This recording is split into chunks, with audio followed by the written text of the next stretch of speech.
Il est difficile de rencontrer la bonne personne, de donner sans attendre, d'espérer sans crainte. On se languit de moments perdus, on se contente de mise en bouche.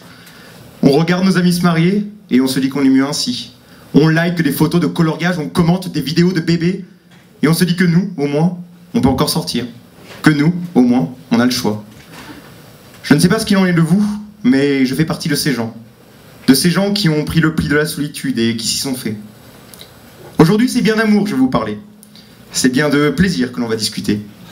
Et c'est bien d'alchimie qu'il sera question. Mais promis, je ne ferai pas la fine bouche.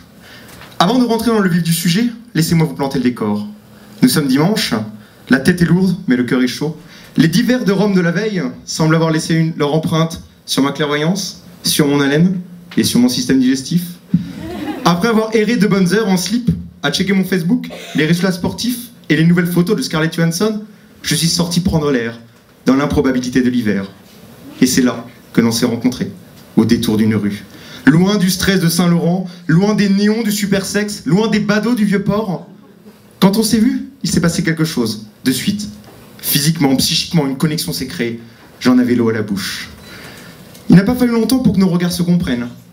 Dans la belle province, on dit que les choses vont plus vite, que les accords se font par un regard consciencieux, par un geste à propos, par un sourire entendu. Une fois entre mes mains, perdu face à l'inévitable, on s'y a donné, sans détour, sans retour. Ces deux belles proéminences, rougies comme des tomates, gorgées de jus, que je croque, chatouille, mordis avec fermeté et passion. Et que dire de ces deux belles escalopes, dont le moindre frottement, dont le moindre effleurement donnait lieu à une éructation de plaisir. Cette sauce blanche, ce nectar de vie dégoulinant au son dedans, dont les gouttes viennent s'écraser lourdement dans un fracas de plaisir. On écrit souvent pour parler d'échecs, de déception et d'amour en perte. Certains sont grisés par un amour passé et en viennent à oublier les plaisirs réguliers. Moi, je suis fier de savoir me satisfaire des petits plaisirs de la vie sur Terre. Vous avez peut-être cru que je vous parlais d'un amour en fleurs, mais c'était un burger dont je vous contais la rencontre tout à l'heure. Et il est arrivé dans ma vie quand j'avais besoin de lui. Peut-être m'attendait-il ici sur la rue Saint-Denis. En tout cas, il m'a laissé un goût indélébile. Et je vous le conseille à tous, même à vous les filles. Surtout celui au bœuf avec de l'avocat. Il saura ravir même les plus rabat-joie. Merci.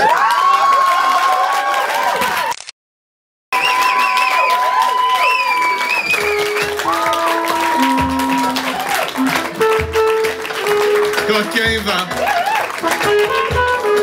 Mesdames, messieurs du jury, si vous avez trouvé ce texte succulent, votre vote, s'il vous plaît.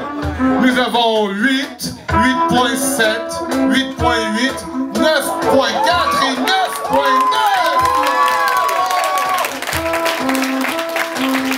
Monsieur Adrien, ça donnait faim.